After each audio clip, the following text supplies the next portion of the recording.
Hello students, welcome to just studies academy. আমি Arindam sir.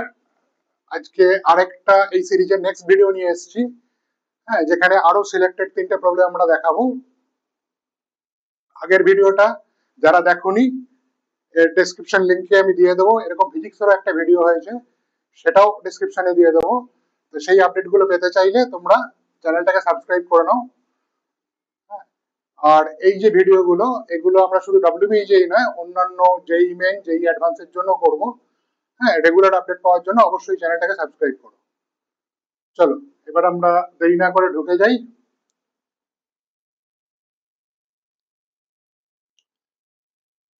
WBJEE 2006 এ 2026 এই সামটা এসেছিল। কি করে তাড়াতাড়ি করবো দেখো এটাকে। এখানে একটা জিনিস খেয়াল করো যে এফএক্সটার কিছু দেওয়া নেই তোমাকে, ফাংশনটা ডেফিনেশন শুধু বলে দেওয়া হচ্ছে exactly two roots at x equal to a. হ্যাঁ, তার মানে এফএক্স ফাংশনটায় যদি দুটো রুট থাকে এক্স ইকুয়াল টু এ তে, তাহলে এফএক্সটার নেচার এই টাইপের হওয়া উচিত।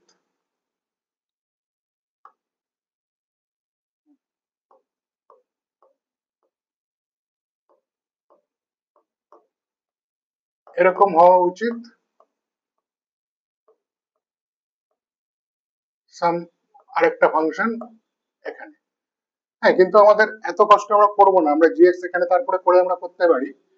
একটা জিনিস লক্ষ্য করো যে এক্স ইকুয়াল টু এ, হ্যাঁ, এই যে লিমিটটা দেওয়া আছে এখানে, এম একটা পার্টিকুলার ভ্যালু দেওয়া আছে, আর এ আর এম এর উপর জিনিসটা ডিপেন্ড করবে না এই জিনিসটা, ঠিক আছে।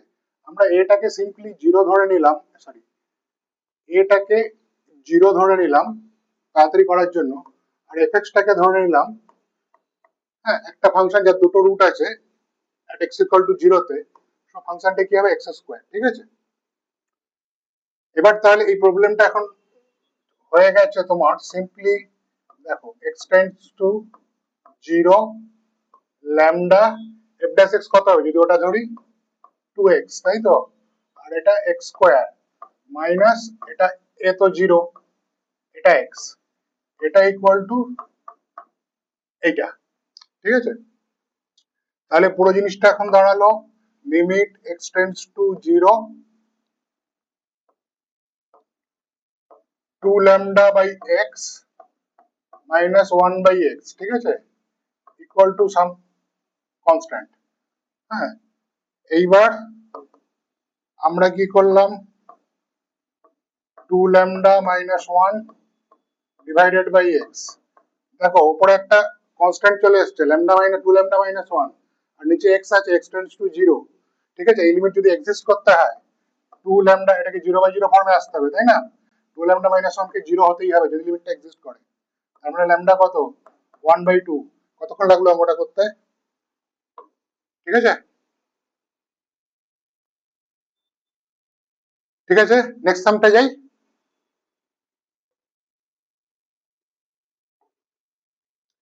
চলো নেক্সট প্রবলেমটা, theta elimination from the equation. এটাও 2026 এর প্রবলেম। নরমালি করতে গেলে আমরা কি করব, এটাকে একটা কিছু ধরে নেব, কনস্ট্যান্ট রেশিও দেওয়া আছে, তো একটা কনস্ট্যান্ট কিছু একটা ধরে নেব। তারপরে এখান থেকে x cos 3 theta y sin 3 theta equal to k cos cube theta, এটা থেকে আবার লিখবো এরকম ভাবে। তারপরে স্কোয়ার করে এলিমিনেট করার চেষ্টা করব k cube cos cube theta. হ্যাঁ, কিন্তু এটা পাওয়ার 6 আসবে, তো বুঝতে পারছো এলিমিনেশনটা একটু টাইম নেবে, ঠিক আছে। ব্রুট ফোর্স অ্যাপ্লাই করলে একটু টাইম নেবে। আমরা এখানে কি করব দেখো, এটাকে মুছে দিলাম। এখানে দেখো আমাদের থিটা এলিমিনেট করতে বলেছে, এই যে জিনিসটা যেটা দেওয়া আছে, তো এটা থিটার যে কোনো ভ্যালুর জন্য ট্রু হওয়া উচিত। থিটা জিরোটা এখানে নেওয়া যাবে না, এখন ডিভিশন হচ্ছে। হ্যাঁ, বাকি যে কোনো ভ্যালুর জন্য ট্রু হতে পারে, 0 বা 5/2 নেওয়া যাবে না। তো বাকি থিটার জন্য এটা সত্যি হবে। তারপর একটা কনভিনিয়েন্ট ভ্যালু নিয়ে নিলাম, থিটা ইকুয়াল টু 45 ডিগ্রি। ওকে, তাহলে 3 থিটা হচ্ছে 135 ডিগ্রি। এখানে কোশ্চেন করতেই পারো 45 নিলে 3 থিটা 30 কেন নিলে না, 30 তে তো 90 হয়ে যায়, সেটাও সুবিধে। 30 তে নিচের ভ্যালু দুটো, এই দুটোর কিউবের ভ্যালুটা আলাদা হবে। হ্যাঁ, তো ইকুয়েশনটা আমি এলিমিনেট করতে একটু প্রবলেম হতে পারে, সেই জন্য আমরা 45 নিচ্ছি, দুটোই একই ভ্যালু, এলিমিনেট করতে আমাদের সুবিধা হবে। ঠিক আছে, এবার দেখো আমরা কি করছি। Theta equal to 45, 3 theta equal to 135, এই ভ্যালুগুলো আমরা খুব ইজিলি বার করতে পারবো, বসিয়ে দিচ্ছি। ঠিক আছে, cos 3 থিটা এখানে cos 135, so x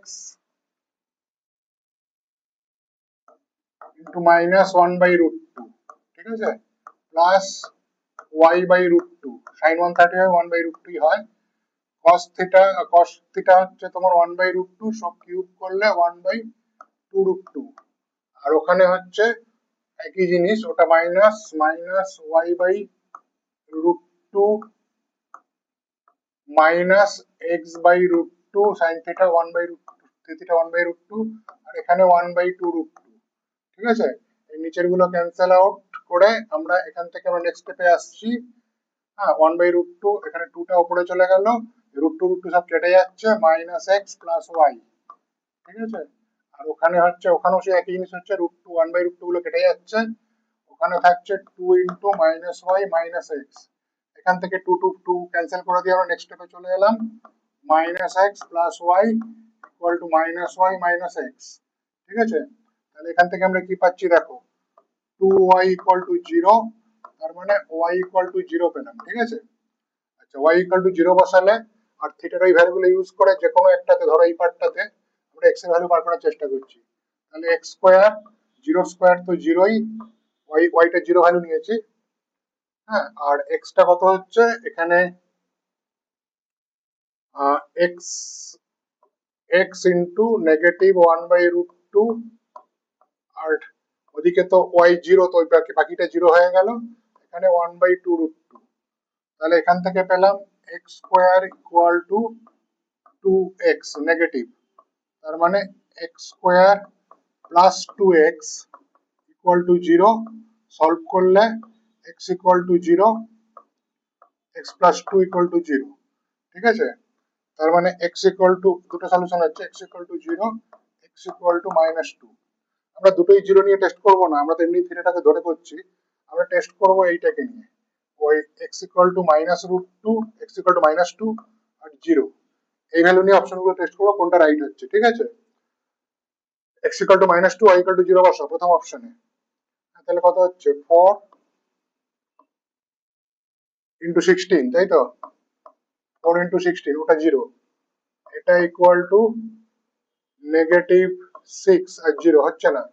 ঠিক আছে, এটা নয়, সেকেন্ডটায় বসাচ্ছি, x ইকুয়াল টু মাইনাস 2, তার মানে 4 প্লাস 0 মাইনাস 4, এদিক এই সাইডটা 0 হলো সেকেন্ড অপশনটায়, এই দিকটা 0 হয়েছে, আর ওদিকটা y স্কয়ার, এটাও তো 0। ঠিক আছে, y তো 0ই ছিল, এবার এই ব্যাপারটা ম্যাচ করা যাচ্ছে, একটা সিঙ্গেল কারেক্ট ছিল, বা এইগুলো দেখতে করা দরকার নেই। ঠিক আছে, বুঝতে পারলে? নেক্সটটাই যাই।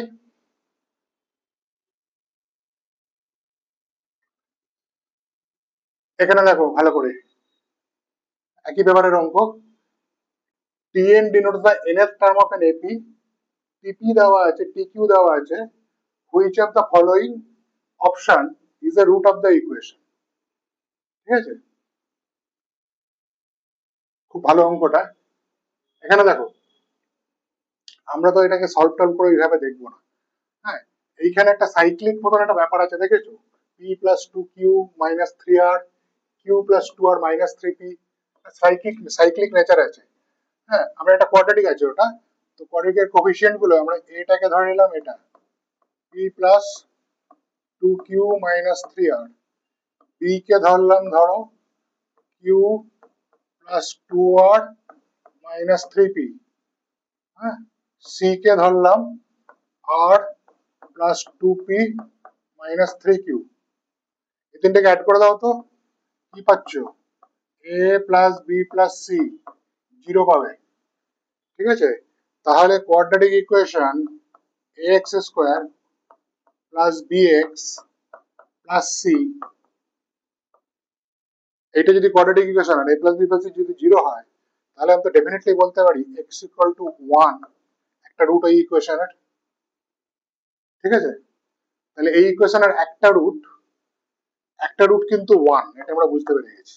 ঠিক আছে, আমরা চেক করে দেখবো এদের মধ্যে কোনটা 1 হবে, তো অবভিয়াসলি এই দুটো তো হবে না। হ্যাঁ, টিপি তো তোমায় দিয়ে দিয়েছে 1 বাই কিউ, আর এটা আমাকে চেক করতে হবে এইটা আর বা এইটা, সিঙ্গেল অপশন কারেক্ট ছিল, তো প্রথম থেকে এখান থেকে চেক করতে শুরু করলাম। এটা মনে পড়ছে তোমাদের?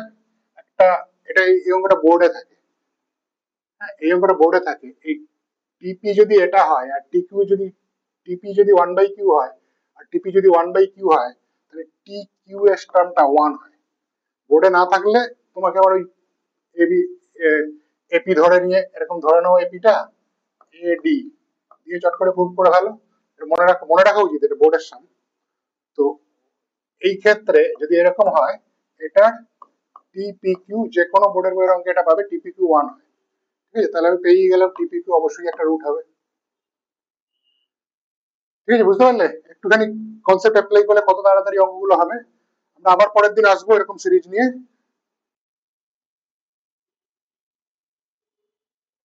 ঠিক আছে, তোমরা বুঝতে পারলে যে কিছু কিছু টেকনিক অ্যাপ্লাই করলে অঙ্কগুলো কত সহজে তাড়াতাড়ি হতে পারে।